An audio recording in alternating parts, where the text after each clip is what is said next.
تو اس کا قبضہ کیسے لیا جائے گا؟ ہاں، اب یہ آپ نے ڈفرینس جو ہے نا، ہمارے ہاں لوگ مکس کر دیتے ہیں چیزوں کو. یہ ڈفرینس آپ نے یاد رکھنا ہے کہ ایک پراپرٹی یہ ہے آپ کی پراپرٹی آپ نے خریدی ہے اور خریدنے کے بعد آپ کو یہ قبضہ ملا نہیں ہے تو آپ سیکشن 8 کے تحت دعویٰ کریں گے. اب کیا ہے کہ آپ نے کوئی پراپرٹی آپ کے قبضے میں ہے، چاہے وہ آپ مالک ہیں، چاہے آپ ٹیننٹ ہیں، چاہے آپ کے پاس آپ کسی بھی معاہدے کے ذریعے قانونی طور پر اس جگہ پر بیٹھے ہیں، اور آپ کو کوئی آئے اور اٹھا کے اس جگہ سے، اس گھر سے، اس پلاٹ سے باہر پھینک دے، آپ کو باہر نکال دے، تو ہم کہتے ہیں یہ ہے recovery of position of immediate. جو ریکوری آف پوزیشن ہے کہ فوراً عدالت کی یہ ذمہ داری ہے کہ آپ سیکشن 9 کے تحت، اگر آپ کا قبضہ حق ہے اور آپ کو نہیں ملا تو سیکشن 8 کا دعویٰ کریں گے.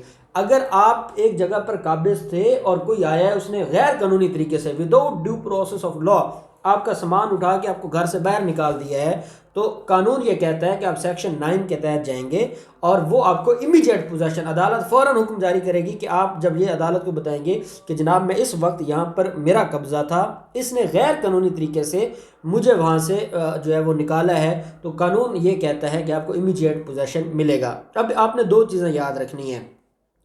قانون یہ کہتا ہے کہ اگر آپ حقدار ہیں اور آپ یہ سمجھتے ہیں کہ وہ جو آپ نے پوزیشن لیا تھا وہ آپ کا حق تھا اور آپ نے جو اگلے بندے کو بے دخل کیا ہے وہ آپ کا حق تھا، تو قانون کہتا ہے آپ جائیں دعویٰ کریں، دعویٰ کر کے آپ وہ واپس لیں.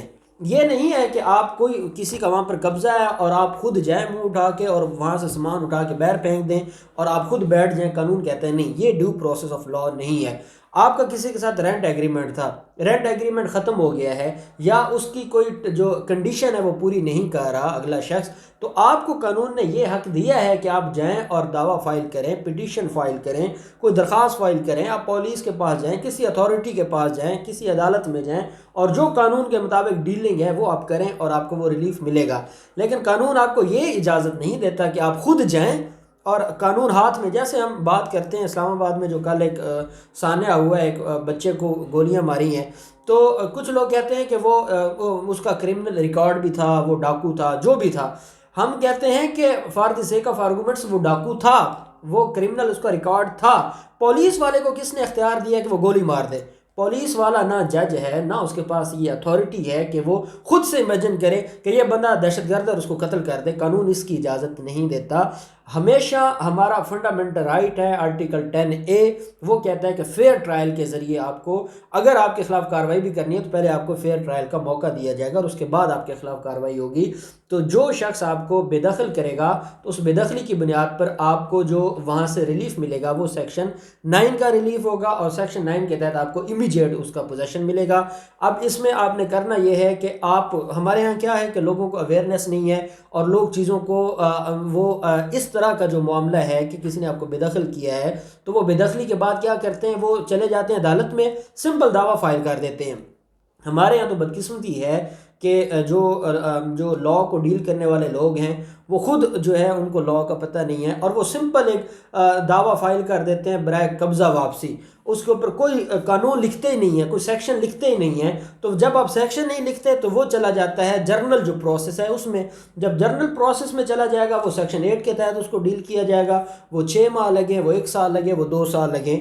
تو جب آپ اسپیسیفک ریلیف ایکٹ کا مطلب ہی یہ ہے کہ جو آپ کا حق بنتا ہے قانون آپ کو وہ اسپیسیفکلی دے گا، جو مانگیں گے وہ دے گے. اب آپ مانگیں گے نہیں یا آپ جو اس کا ریلیونٹ پروویژن آف لا ہے اس کے تحت آپ جا کے دعوی نہیں فائل کریں گے تو قانون آپ کو کبھی ریلیف نہیں دے گا. تو جب اس طرح کا معاملہ ہوگا تو جو ہمارے سننے والے ہیں ان کو پتہ ہونا چاہیے، اور یہ تو جنرل چیزیں ہیں جو ہمارے ہاں ڈیلی بیسس پر ہر بندے کی کوئی نہ کوئی پراپرٹی ہے اور اس میں کوئی نہ کوئی پھڈا ہو سکتا ہے، کوئی اللیگلی اس پر قبضہ کرنے کی کوشش کر سکتا ہے. تو آپ نے یاد رکھنا ہے کہ اگر آپ کا قانونی حق ہے اور کوئی آپ کو قبضہ نہیں دے رہا تو آپ سیکشن 8 کے تحت جائیں گے اور دعویٰ فائل کریں گے.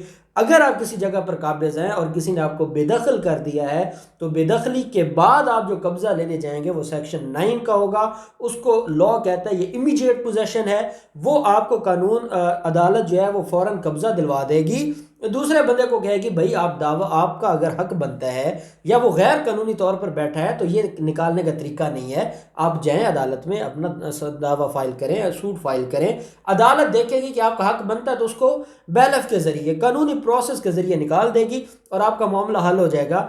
اگر آپ اس طریقے سے جائیں گے تو پھر تو دیکھیں نا, اگر کئی لوگ ہوتے ہیں ان کا حق بنتا ہے, وہ یہ سمجھتے ہیں کہ میں عدالت جاؤں گا 2 سال لگ جائیں گے, وہ جائیں اور وہاں سے سامان اٹھا کر اس کا باہر پھینک دیں. چلو 100 میں سے اگر 10 قانونی ہیں, 90 قانونی ہے تو 10 غیر قانونی بھی تو ہوں گے. تو پھر تو اگر آپ یہ رائٹ دے دیں تو پھر میں کہتا ہوں یہ آپ کی جگہ نہیں ہے, میری جگہ میں اٹھا کے آپ کو باہر پھینک دوں تو قانون کہتا نہیں. اس طرح پھر معاشرہ نہیں چلتا, پھر نظام نہیں چلتا. پھر آپ جو رول آف لا کی بات کرتے ہیں سوسائٹی میں, وہ پھر آپ جو ہے وہ اس کے اوپر رہ نہیں سکتے. تو یہ قبضہ واپس لینے کا جو طریقہ ہے, یہ 2 طرح کے جو ہے وہ دعوے ہیں جو فائل کیے جا سکتے ہیں.